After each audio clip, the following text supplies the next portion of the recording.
मेरी माँ के सामने बहुत छोटा सा रूप बनाया बाबा ने और कहने लगे मैया हमको कुछ निशानी दे दीजिए। ग्रंथ है हमारा आपका श्री रामचरितमानस सोपान श्री सुंदरकांड में से भैया एक एक बात ऐसी है जो हमारे जीवन में आनंद भरने वाली है। देखो मेरे बाबा अतुलित बलधाम हैं, कवन सो काज कठिन जग माही, जो नहीं हो ये तात तुम पाही।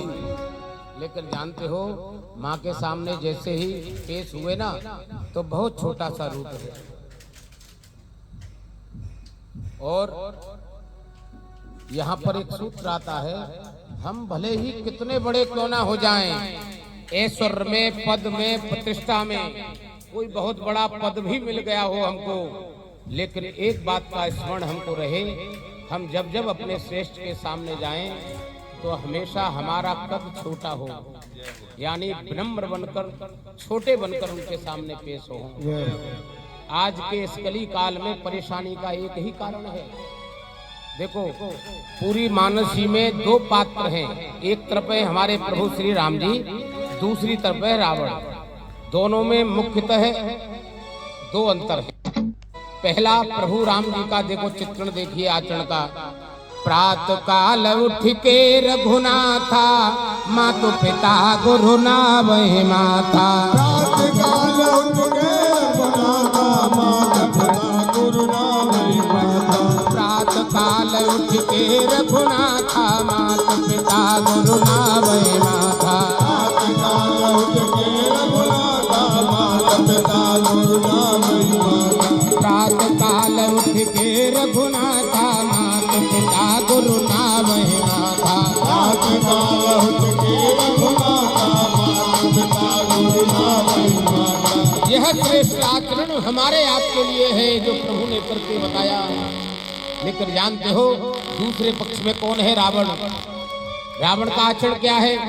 मानहि मातु पिता नहीं देवा, साधु न सन करवावे सेवा। मानहि मातु पिता नहीं देवा, साधु कर करवावे सेवा। यह बात भोले बाबा माँ पार्वती को सुनाते हुए कहते हैं, देवी मानहि मातु पिता नहीं देवा, साधु न सन करवावे सेवा। मानहि मातु पिता नहीं देवा, साधु न सन करवावे सेवा।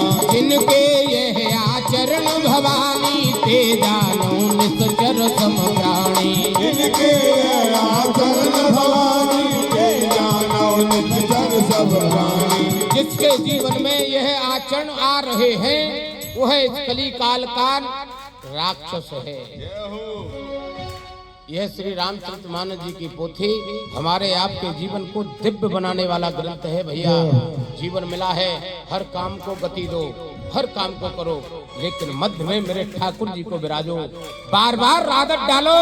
मेरे राघव तेरी बड़ी कृपा है, यह जो आनंद मिला है बरकरार रहे, उसके लिए धन्यवाद प्रस्ताव लाओ, किसी भी हाल में रखें। भैया रावण का दरबार लगा है। जैसे ही हनुमान जी ने माँ जानकी जी की खबर सुनाई, प्रभु आनंद में आ गए और हनुमान जी को बगल में बिठा लिया।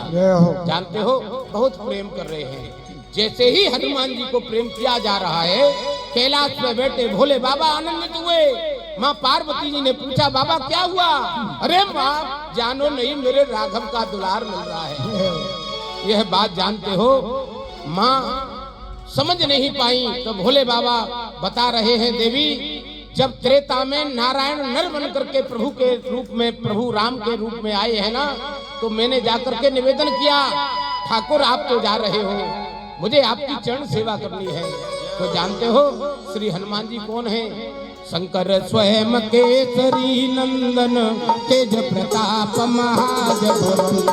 शंकर स्वयं केसरी नंदन, तेज प्रताप महाजगवंदन। ये वही शंकर जी का अवतार है जिन शंकर जी ने 10 सिर चढ़ाने के बाद लंका सोने की दान में दी थी रावण को। लेकिन जानते हो गुरु भी है भोले बाबा रावण के। रावण जब अनीति के रास्ते पर चला, इनकी बात को नहीं मानता था, तो भोले बाबा ने कहा था चिंता मत कर, 10 सिर चढ़ाने के बाद जो लंका तेरे को दान में दी है, जो जीवन में आनंद भरा है, विध्वंस का कारण मैं ही बनूंगा। यह जो त्रेता में प्रभु के साथ श्री हनुमान जी हैं, ये भोले बाबा का अवतार है।